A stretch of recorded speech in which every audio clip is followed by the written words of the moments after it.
The first thing you want to do if you're considering moving to Texas is narrow down which major metropolitan area you want to move to. Now, maybe you want to move to the country land, and that's okay, but most people are moving to the city or to the suburbs. So you'll want to divide up Austin, Dallas, Houston, San Antonio, and maybe even Fort Worth. So I would say there are 5 major metropolitan areas.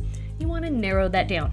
So moving on to number 2, this is going to help you narrow down which metropolitan area you want to move to, and it's to consider the climate differences between the different parts of the state. Now, Texas is a very large state, so the climate's a little different in Dallas-Fort Worth than it is in San Antonio. And it's even different in the Panhandle. I can't say that word. Panhandle?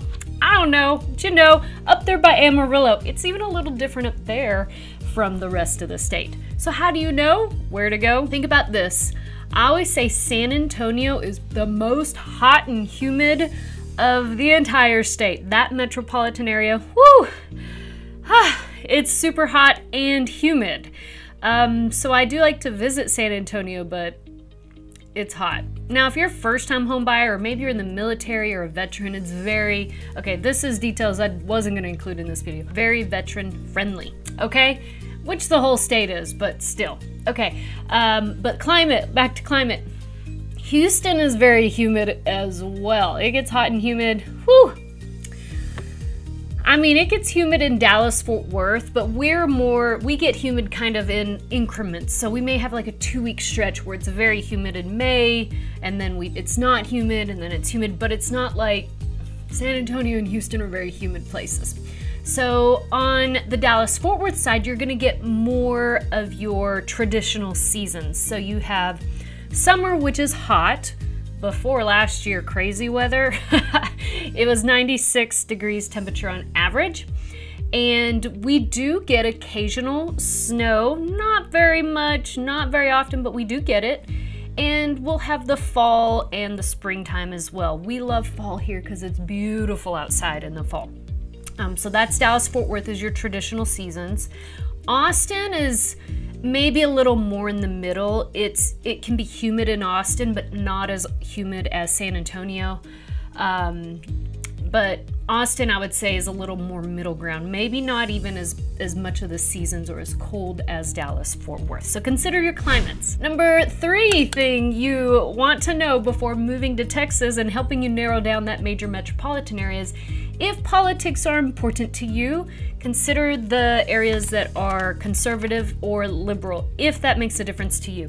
So Austin, Houston are very much on the liberal side, Dallas as well, and then I would say San Antonio leans liberal as well. As far as the actual cities, Fort Worth leans conservative, but you can, with the exception I would say of Austin, where there's many suburbs of Austin that still lean liberal, you kind of have to go a little further out to get conservative, okay? Just to kind of give you a little heads up.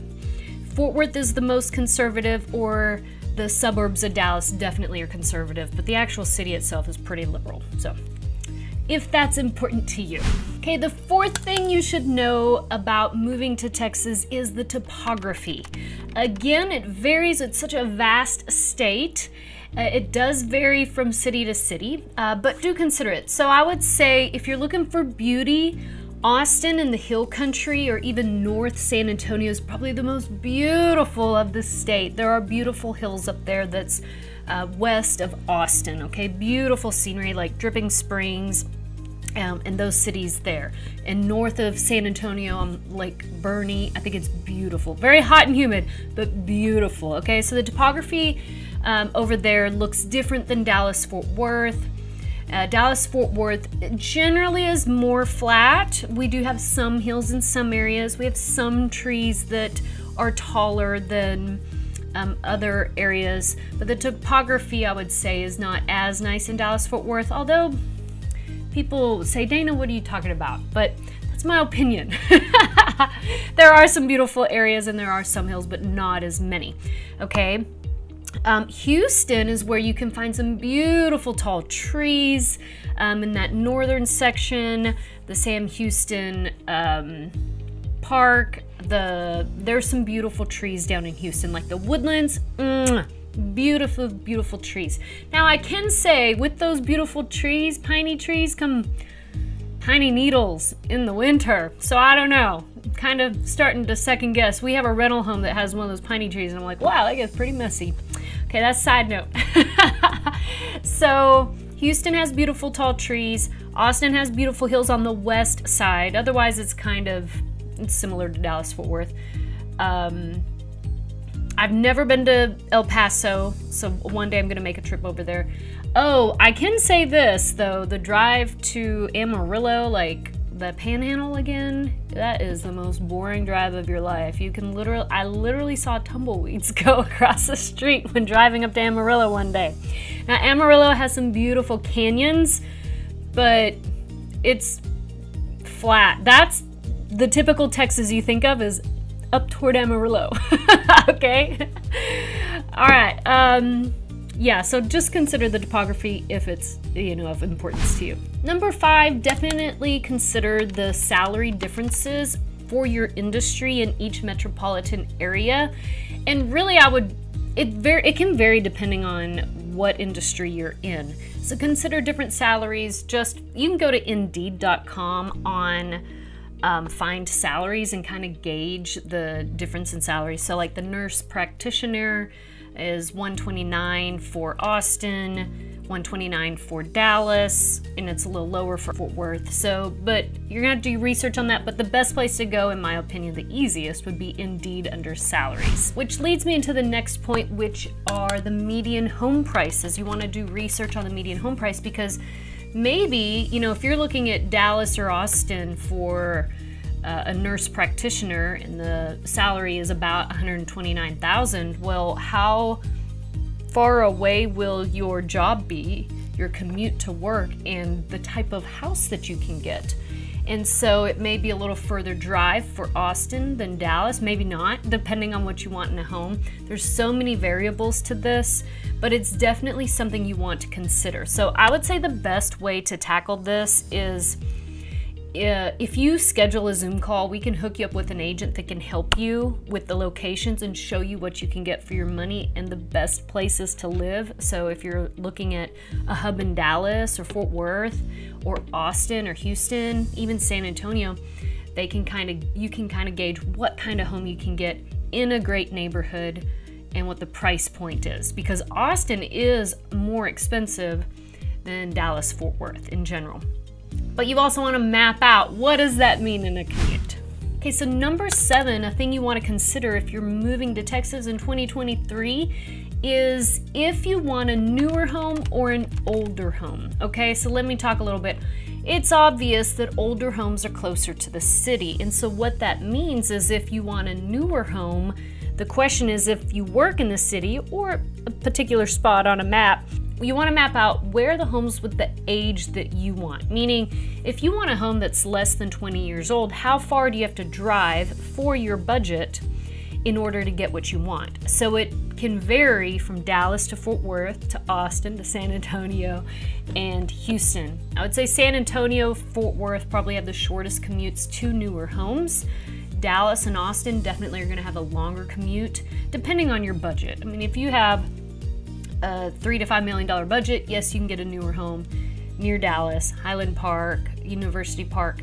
But if you have a budget that is, say, less than $800,000, then I would say you may have to drive a little further to get the age home that you want. So again, your real estate agent can help you narrow these down. I just know that we get a lot of requests for people that want 10, 20 years old or newer.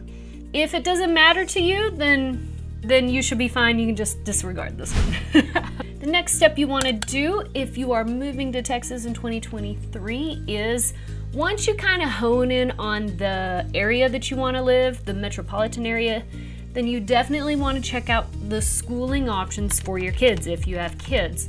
So I would say all metropolitan areas have great public schools. I would say Dallas probably has the most to choose from as far as the top ranking 5, 10, and 20% percentile for test scores in Texas. But there's great school districts in Austin and Houston and San Antonio as well. But it'll be easier for you to narrow down where to live if you've already pinpointed schools, distance to work, all of those things, okay? Also, if you homeschool your kids, you probably wouldn't have a problem anywhere that you move to. There are homeschool communities all over. There are private schools all over. So private and homeschool, you shouldn't have to worry.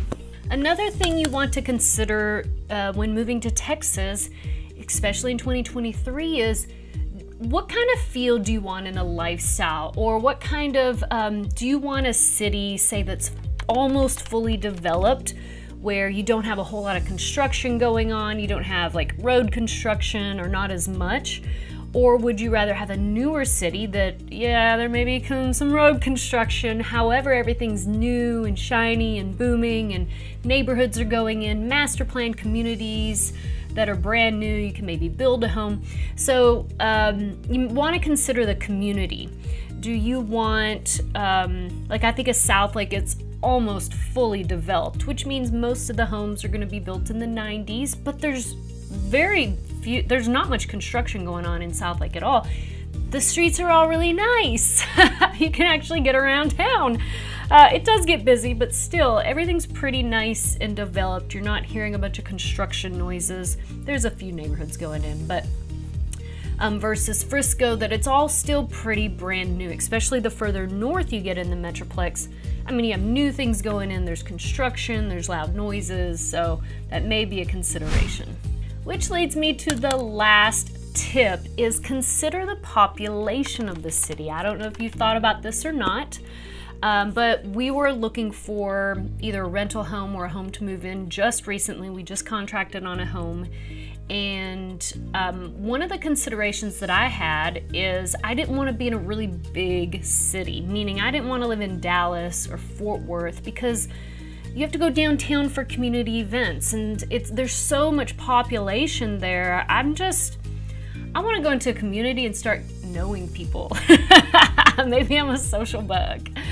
And so I ended up choosing Roanoke for a couple of reasons. One is they had a home that was available. Two, the population's only like 10,000 people. So I know that when I get involved in the community, I will actually make friends and get to know people in the community versus a big city like Fort Worth.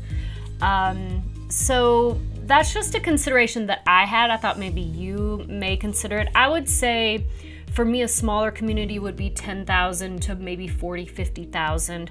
Once it gets up to 100,000 population, people or more, it's not that you can't get connected, you still can. Just know that you'll have to be a little more intentional than just going to the farmer's market day, right? You can go to city council and make friends, but I hope this makes sense to you. So Roanoke's a great community. Again, it's small, it's not on the radar of a lot of people. It's close to South Lake and Keller, in the hub of things. The reason why we ended up in Roanoke is you can get a newer home for a pretty good price. Versus like Keller, nothing was popping up. South Lake, nothing was popping up that was on the newer side. So we got a home that was only 5 years old, which I really love. So just some thoughts for you to consider when moving to Texas. So if you want to buy a home and need help narrowing down where to live, running some comps, some stats, or you just love our team, hopefully these videos are helpful to you, so thank you for supporting our channel. Fill out the Dream Home questionnaire in the link below. And if you live in Texas and want to sell your home or buy a home, fill out the Sell My Home or Buy My Home questionnaire in the link below. And we will see you next time.